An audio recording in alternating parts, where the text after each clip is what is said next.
Prav lepo pozdravljeni. Vabim vas, da spoznate sladico, ki mislim, da jo imamo res vsi radi. Pa ne le v Sloveniji, ampak širom sveta. Kako živi ta sladica med Slovenci in kdaj je pravzaprav med Slovenci začela tako omamno dišati, nam bo povedal profesor dr. Janez Bogataj. Dobrodošli. Dober dan želim in vsem ljubiteljem štrudlja še posebej. Ja, tako. Ga imate vi radi? Na vsak način, seveda. Jabolčnega ali pa skutinega. No pa borovničevega, seveda, na vsak način. Tudi sama lahko rečem, da je sladica, ki se ji ne morem odpovedati.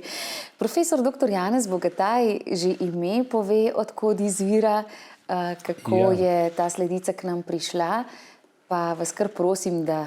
Ja, ta zgodovina štrudlja je kar, bi rekel, dolga in zapletena tudi na momente. Bom skušal to zelo na kratko povedati. Prevzeli smo jed in poimenovanje iz nemščine, kjer beseda štrudelj ne pomeni samo zavitka, ker pravi slovenski izraz je zavitek, ampak pomeni tudi štruklje. Se pravi, uradna nemščina, knjižna nemščina ima en izraz za štruklje in štrudelj. Kar ne preseneča, ker gre za podobno tehnologijo, vendar pa, če začnemo odstirati zgodovinsko razsežnost te jedi, ugotovimo, da je štrudelj ali zavitek v Sloveniji, zlasti v mestnem okolju, prevladal šele tam nekje v 18. oziroma na prehodu 19. stoletje, da takrat imamo pričevanja. Vse skupaj se je razvijalo seveda v podonavski kuhinji, se pravi za časa Avstro-Ogrske monarhije, in seveda zdaj literatura govori o vsem mogočem na tem področju.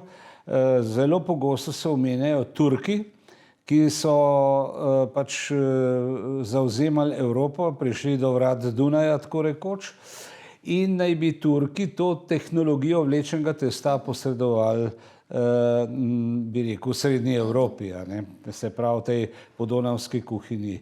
Vsekakor je to dovolj, bi rekel, sprejemljiva hipoteza, čeprav pa seveda avstrijski viri pa navajajo še nekaj več možnosti, ne izključujejo vplivov iz Azije, se pravi od Turkov, ampak seveda pravijo, da so Arabci prinesli idejo za zavitek v Evropo, in sicer najprej v Severno Afriko, potem pa v Španijo in v Francijo. Zato tudi vlečeno testo ponekod imenujejo špansko testo. Potem pa se je iz Španije in Francije to širilo na druge dele Evrope. Zdaj, Marija Terezija je imela tukaj zelo pomembno vlogo. Ona je bila tista, ki je zavitku ali štrudlu dala en večji pomen, mu je dala značaj salonske, če temu rečemo, salonske kuhinje. Zelo pomembno je bilo tudi to, v tej monarhiji, da so Madžari za štrudl prispevali svojo moko, ker je bila bolj primerna za izdelavo štrudlja, in sicer je imela povišano stopnjo škroba, kar je bilo zelo pomembno za vlečeno testo. Dejstvo pa je, da so štrudlji najprej prevladali v mestnih kuhinjah, ne samo v Sloveniji, ampak tudi drugod po monarhiji, potem pa postopoma tudi v kmečki kuhinji. In seveda najbolj popularni so jabolčni štruklji, takoj za njimi je nadev seveda iz skute, potem pa borovnice recimo so tudi zelo primerne. So pa seveda danes štrudlji z najrazličnejšimi nadevi, recimo krompirjevi, zeljni, gobovi, makovi, smetanovi, riževi, mandljevi in tako naprej. Skratka, teh nadevov je zelo veliko in lahko rečemo, da v sodobni Sloveniji je štrudel tako popularna sladica kot slovenska potica, kot so štruklji, kot so razne pogače. S temi štirimi značilnimi sladicami bi lahko označili značilnosti slovenske kulinarike. Kdaj pa smo dobili potem različno testo? Tudi z listnatim se peče, začelo se je z vlečenim, ste rekli. Štrudel lahko delamo tudi iz kvašenega testa. To, ja. Je manj prijeten, je že bolj poudarek na testu kot na nadevu. Zdaj, kdaj se je ta preskok naredil, težko rečemo, ampak množična raba sega šele v 19. stoletje. Tudi, če pogledate naše starejše kuharske knjige, vidimo, da je v njih razmeroma veliko štrudljev z različnimi nadevi, kar dokazuje, da do izida določene kuharske knjige na Slovenskem te jedi niso poznali ali pa jo niso množično jedli. Avtorice posameznih knjig so pa seveda za sestavo, za nabor značilnih jedi seveda vedno izbrale tisto, kar ljudje niso še tako poznali, pa bi bilo zelo primerno, da to uporabljajo. No tako, mi bomo zdaj videli, kako se peče štrudel v Indijani. Gospod Pavle Barboric nam ga bo spekal, pa si kar vzemimo čas.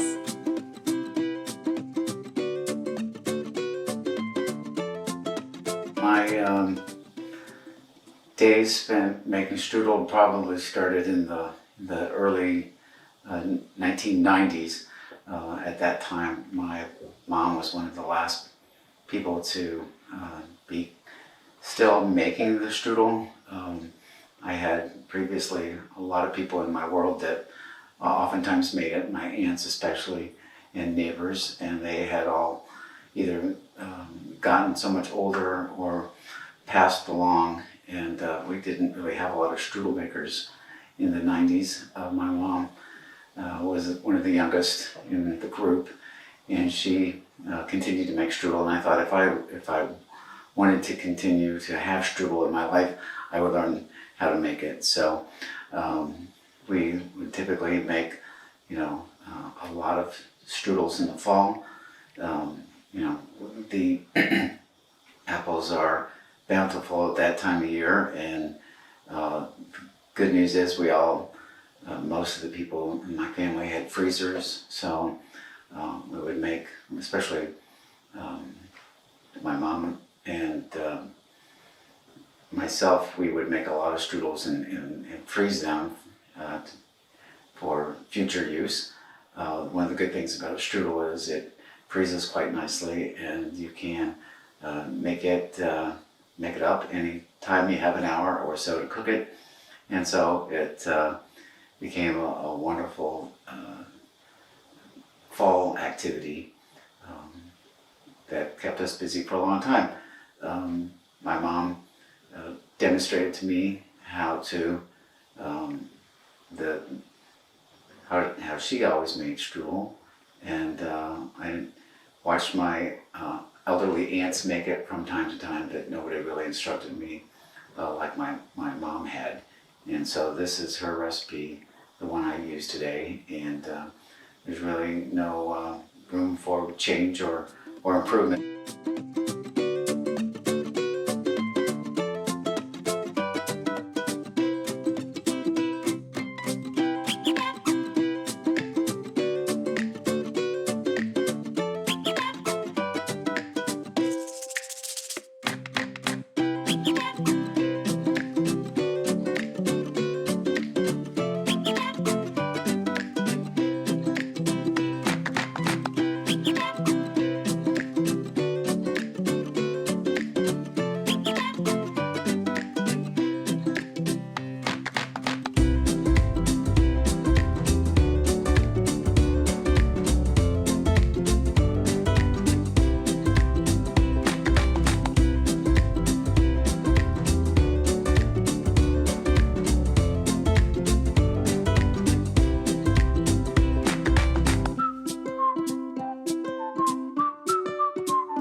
good things about strudel is, like I said, you can freeze it. I like to give it as gifts. You know, we have so many strudels, I can't possibly eat all the ones I make. But I like to, you know, unexpectedly show up at somebody's door and hand them off a strudel I made. I have some friends that are on my top list of people to receive a strudel from time to time, and they look for it every year. I like to surprise other people with it once in a while. I think the strudel is a great reminder of, in a very real way, our shared history. You know, many like me grew up with this as a routine treat, a treat that has become less and less routine. So when I'm able to reactivate that memory, if you will, by giving it unexpectedly to a friend or a former parishioner or whatever the case may be, I really enjoy handing them out as gifts. So with the help of the freezer, it makes everything very easy. You know, we do have some dances and other activities here at our Slovenian National Home in Indianapolis, and once in a while I will make some strudels for that. We have our annual Kolina in January, and we're always looking for baked goods as dessert donations, and so I'll bring some strudels once in a while for that. So I don't really make them for a lot of occasions. It's mostly just for personal use and for gifting.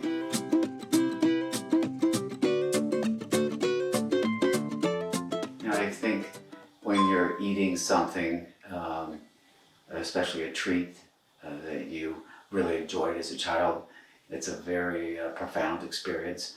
And you know, I came to the conclusion a long time ago that if I wanted to continue to have those kinds of experiences, that I would have to learn to do some things on my own. And so it's turned into a hobby and you know, a good pastime, and it's also good therapy for a busy, from a busy work environment. It's nice to have the solitude and activities in a kitchen to help put a day in its proper order and proper place. I really, every time I make a strudel, I am always thinking about my mom and the care that she would put into everything she made.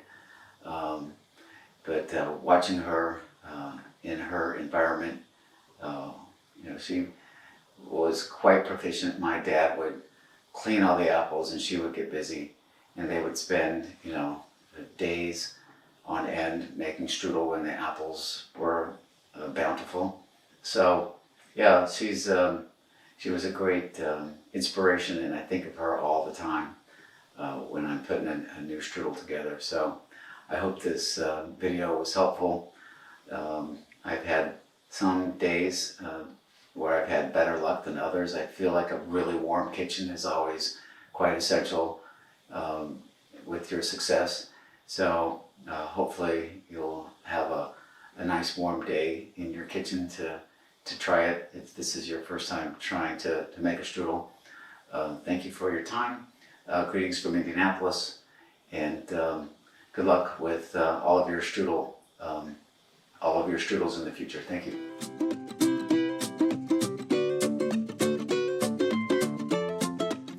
Tako torej štrudel diši v Indijani in ja, jedi ne poznajo meja, kaj ne? Ja, težava je v tem, ker vsa ta sodobna tehnologija vonjav še ni uredila, da bi jih lahko na ekranu zavohali, a ne, tako, če se malo pošalimo. Ja, me zelo veseli tudi na mojih potovanjih, ker sem jih imel in po svetu, in sem vedno obiskal tudi slovenske skupnosti. je skoraj vedno ob tradicionalnem kosilu ali večerji med sladicami bil tudi štrudel, a ne. Tako da si se kar dobro počutil, posebej, kadar si bil dlje časa z doma, da si nekaj takega pojedel, ne. In moram reči, da ti štrudli, ki sem jih pojedel res ogromno, ne, niso v ničemer odstopali od tistih, ki jih je pripravljala moja mama ali pa ki jih delamo pri nas doma v družinski kuhinji. No, ne vem, kako ste vi, jaz bi zdajle zagotovo en košček tudi najini prijatelji, ki so z nama, zdajle verjamem, da si bodo privoščili ali pa posegli v hladilnik, pogledali, kaj imajo in kaj spekli. Vam bom povedal dve stvari, a ne. Ko sem bil še redno zaposlen na fakulteti in sem študentom vedno predaval z diapozitivi, kasneje pa z temi sodobnimi zadevami, so v predavalnici kar stokrat začeli, ko sem jim pokazal fotografije naših jedi. Podobno se dogaja še zdaj, ko imam javna predavanja po Sloveniji in ko prikazujem recimo primer arhitekture, pokrajine, gospodarskih oblik, je sicer primeren odziv in zanimanje, ampak ko začnem pa kazati fotografije jedi, zlasti pa še sladic, recimo štrudlja, takrat pa kar završi v dvorani, a ne. Tako da vidimo, da smo dejansko tudi, bi rekel, psihološko nekako navezani na te zadeve in mislim, da je to dobro. Predvsem, ker smo v tehnološkem smislu le nekoliko prilagodili ta štrudel našim razmeram in ne delamo takih kopij, kot jih delajo v sosednji Avstriji, recimo, a ne, oziroma ne kopiramo avstrijskega štrudlja, a ne, kar je edino pravilno in to velja seveda za celotno slovensko gastronomijo. Prav je, da si odstiramo naša obzorja po svetu, a ne? Prav je, da spoznavamo druge kulture na krožnikih in v skodelah in v ponvah, a ne? Zelo negativno pa je, če to papagajsko prenašamo v naša okolja, a ne? Pravilno je, da te stvari delamo, da te stvari prilagodimo, da te jedi prilagodimo našim načinom življenja, našim vsakdanjikom in našim praznikom. Profesor dr. Janez Bogataj, hvala za tole razlago. Če imate čas, greva nekam na štrudel. Ja, na vsak način. Poznam nekaj dobrih mest, kjer ga imajo. Zlasti v tradicionalnih slovenskih gostilnah skoraj da ni primera, da ne bi imeli na menijih in jedilnih listih tudi štrudlja. Jaz vam popolnoma zaupam, torej greva. Hvala. Hvala vam.